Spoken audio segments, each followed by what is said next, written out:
Salut à tous, alors aujourd'hui on va parler de shaker, de gin et de concombre. De concombre, vraiment? Ouais, allez, suis-moi, tu vas comprendre. Générique.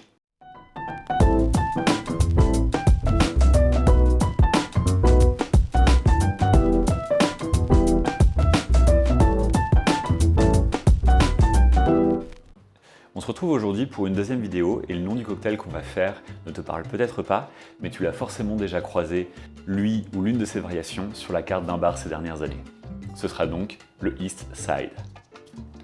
Une fois encore, ça va être un cocktail assez simple à faire, ça va d'ailleurs être le but des premiers épisodes et on va augmenter la difficulté au fur et à mesure par la suite. On retrouve ici le sirop de sucre et le jus de citron vert.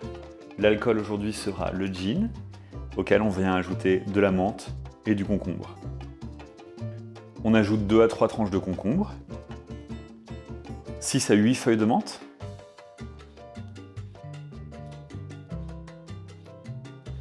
« 20 ml de sirop de sucre, 30 ml de jus de citron vert et 60 ml de gin.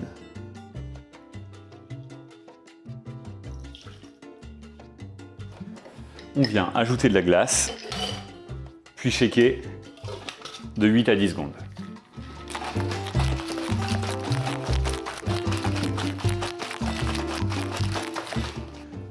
On attrape une coupe et on vient filtrer le tout.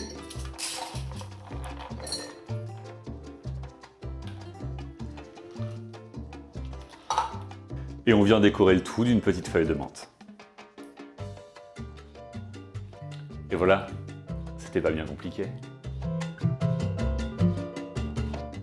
Et voilà, pour la deuxième fois, je t'ai dit d'utiliser un shaker. Et dis-moi si je me trompe, mais en général, quand on pense cocktail, c'est tout de suite une image qui nous vient spontanément. Mais au fond, à quoi ça sert un shaker? Quand j'ai commencé derrière un bar, c'était à l'époque un job étudiant, j'en avais pas la moindre idée. Et j'ai shaké tous mes cocktails sans glaçons pendant une semaine. Alors si t'es novice, ça va pas forcément te choquer, mais pour te rendre compte de l'absurdité de la chose, c'est à peu près comme essayer de faire cuire un steak en le mettant dans la poêle et sans allumer le feu en dessous. D'ailleurs, j'ai vu que mon manager de l'époque me suivait. J'espère que cette anecdote le fera plus rire que pleurer. Bref, shaker va avoir 4 intérêts. Le premier, tu t'en doutes peut-être, c'est de mélanger. Tu vas utiliser le shaker quand les ingrédients sont difficilement miscibles. Ici par exemple, du sirop, du jus, des spiritueux, des solides. La différence de nature et de densité des ingrédients fait que la brutalité du shaker va être nécessaire pour les assembler correctement. Ensuite, et tes mains vont rapidement le ressentir, c'est de refroidir. Tu t'en es déjà sans doute rendu compte en été, mais ton coca refroidit plus rapidement si tu touilles les glaçons avec une paille que si tu les laisses immobiles. Les glaçons vont rentrer en contact avec plus de liquide, et c'est également le cas dans le shaker, en beaucoup plus brutal, à chaque mouvement de va-et-vient. Et comme conséquence, cela engendre également de la dilution. Dans quasiment tous les cocktails, tu trouveras comme ingrédient commun de l'eau. C'est ce qui fait que le taux d'alcool global de ton verre est plus bas et que tu ne grimaces pas à chaque gorgée. Et enfin, ça vient aérer le mélange. C'est ce qui fait que tu as une petite mousse sur le dessus du cocktail et ce sera encore plus flagrant quand on viendra utiliser par exemple du jus d'ananas ou du blanc d'œuf. Pour revenir à notre cocktail du jour, ces variations sont multiples. Tu peux éventuellement remplacer la menthe par du basilic, de la coriandre, et si t'aimes le goût de l'anis, tu peux éventuellement ajouter du pastis ou de l'absinthe avec une recette comme celle-ci.